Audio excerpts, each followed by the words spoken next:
Bienvenue dans Méditons ensemble. Chaque jour, du lundi au vendredi, nous allons partager un moment de méditation et de réflexion ensemble pour nous connecter à Dieu et à nous-mêmes. Dans un monde où la vie peut être rapide et agitée, nous invitons à prendre un temps d'arrêt pour respirer, pour écouter et pour se laisser guider par la parole de Dieu.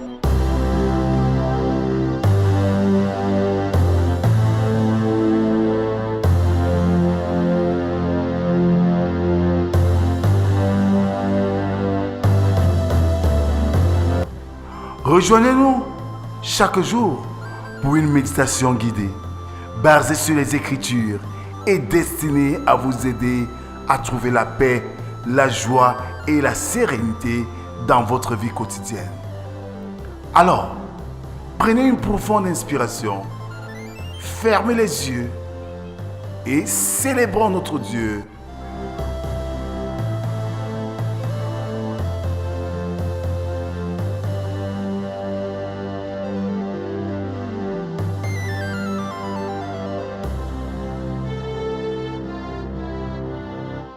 Alors, bien-aimés dans le Seigneur, bonjour. Nous sommes aujourd'hui le 17 février 2025. Un 17 février 2007. Date inoubliable pour un couple. Suivez mon regard. Alors, pour commencer ce moment de méditation, Isaac Newton disait ceci. Lorsque deux forces sont jointes, leur efficacité est double. Chantons à Dieu notre reconnaissance avec le cantique de la semaine.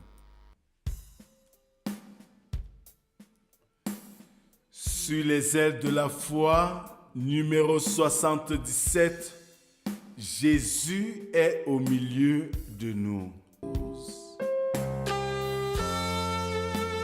Jésus est au milieu de nous. Son regard s'abaisse sur nous. Sa douce voix l'entendez-vous? Oh, je vous aime tous. Jésus est au milieu de nous. Son regard s'abaisse sur nous. Sa douce voix je vous aime tous.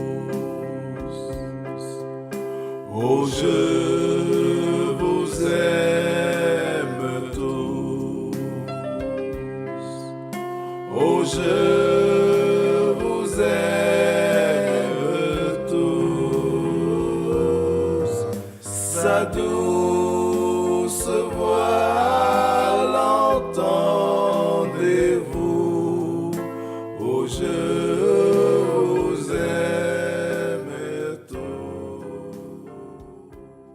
Pour ce matin, adorons notre Dieu avec le psaume du jour, le numéro 32 dont nous ferons lecture des 5 premières strophes.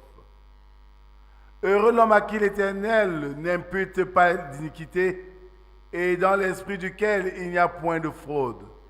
Tant que je me suis tué, mes os se consumaient, je gémissais toute la journée, car nuit et jour ta main s'appesantissait sur moi, ma vigueur n'était plus que sécheresse comme celle de l'été.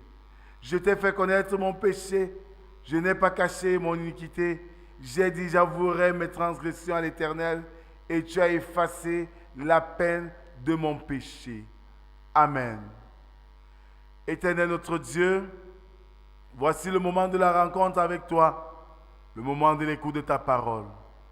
Éloigne-nous de toute forme de distraction, et donne-nous d'être, Seigneur, à l'écoute de cette parole qui sera une semence dans notre cœur pour que nous puissions vivre pas selon nous pensons, mais selon ta volonté.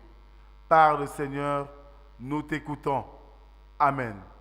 Ce matin, nous méditons dans l'évangile de Jésus-Christ selon Luc, chapitre 10, versets 1 à 16. Là, il est écrit: Après cela, le Seigneur désigna encore 70 autres disciples et il les envoya 2 à 2 devant lui dans toutes les villes et dans tous les lieux où lui-même devait aller. Il leur dit: La moisson est grande, mais il y a peu d'ouvriers. Priez donc le maître de la moisson d'envoyer les ouvriers dans sa moisson. Partez, voici, je vous envoie comme des agneaux au milieu des loups. Ne portez ni bourse, ni sac, ni souliers, et ne saluez personne en chemin. Dans quelque maison que vous entriez, dites d'abord que la paix soit sur cette maison. Et s'il se trouve là un enfant de paix, votre paix reposera sur lui. Sinon, elle reviendra à vous. Demeurez dans cette maison, là, mangeant et buvant ce qu'on vous donnera, car l'ouvrier mérite son salaire. N'allez pas de maison en maison, dans quelque ville que vous entriez, et où l'on vous recevra, mangez ce qui vous sera présenté. Guérissez les malades qui s'y trouveront, et dites-leur: le royaume de Dieu s'est approché de vous. Mais dans quelque ville que vous entriez, et où l'on ne vous recevra pas, allez dans ces rues et dites: nous secouons contre vous la poussière même de votre ville qui s'est attachée à nos pieds. Sachez cependant que le royaume de Dieu s'est approché. Je vous dis qu'en ce jour, Sodome sera traitée moins rigoureusement que cette ville-là. Malheur à toi, Chorazine, malheur à toi, Bethsaïda, car si les miracles qui ont été faits au milieu de vous avaient été faits dans Tyr et dans Sidon, il y a longtemps, qu'elle serait repentie en prenant le sac et la cendre. C'est pourquoi au jour du jugement, Tyr et Sidon seront traités moins rigoureusement que vous. Et toi, Capernaum, qui a été élevé jusqu'au ciel, tu seras abaissé jusqu'au séjour des morts. Celui qui vous écoute, m'écoute, et celui qui vous rejette, me rejette, et celui qui me rejette, rejette celui qui m'a envoyé. Amen. Frères et sœurs, dans le Christ Jésus, il y a une urgence dans les paroles du Christ. Lorsque la moisson est prête, les ouvriers ne disposent que de quelques jours pour la rentrée. En route vers Jérusalem, Jésus envoie des messagers dans toutes les bourgs, dans toutes les villes, sur son passage pour lui préparer le chemin, de manière à ce que quand il arrivera, les gens soient prêts à le recevoir et à accepter le message du royaume. C'était la façon de faire de n'importe quel personnage important. Ces 70 étaient des disciples autres que les 12 que nous connaissons et qui ont toujours constitué le cercle des intimes de Jésus. Luc est le seul à rapporter cette campagne. La moisson est généralement associée avec le jugement dernier et la séparation entre le bon grain et l'ivraie. Au loin de cela, nous constatons avec beaucoup d'intérêt que l'évangélisation porte à porte prend son essence à partir de ce moment où le Seigneur envoie 2 à 2 chaque disciple pour préparer le chemin, pour que le plus fort soutienne le plus faible et que le plus faible retienne qu'il est soutenu par le plus fort. Cette complémentarité qui nous donne la force de résister aux tentations et aux difficultés. Le Seigneur par là veut nous montrer qu'en marchant ensemble, nous avons moins de difficultés et il est plus facile pour nous de surmonter l'adversité. Bien-aimés, nous qui aimons vivre dans la solitude, nous qui aimons vivre seuls, sachons qu'on a toujours besoin d'un autre comme nous pour pouvoir pallier à certaines difficultés. Amen. Seigneur notre Dieu, merci pour cette leçon que tu nous donnes, cette leçon de vie, du vivre ensemble dans une société hypocrite et solitaire. Donne-nous, Seigneur, au regard de cela, de comprendre que ta mission aussi a besoin de nous parce que la moisson est grande, mais il y a peu d'ouvriers.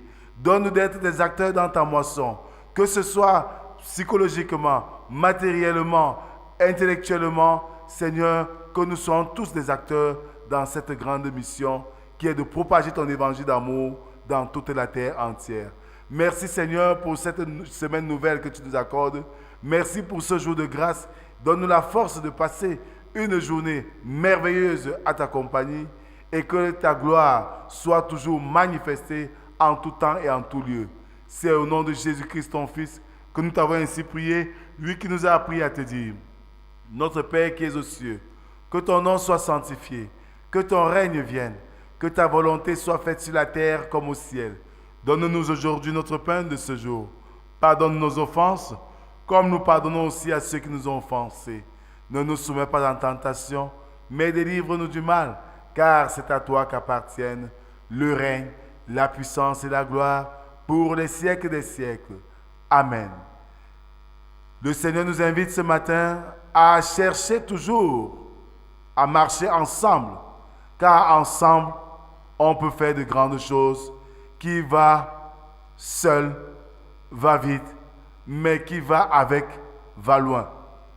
Que la grâce, la paix et l'amour de Dieu soient et demeurent sur chacun d'entre nous, au nom du Père, du Fils et du Saint-Esprit, un seul Dieu éternellement béni. Amen. Bon anniversaire de mariage à Monsieur et Madame Tuatou. Baisse sur nous sa douce voix.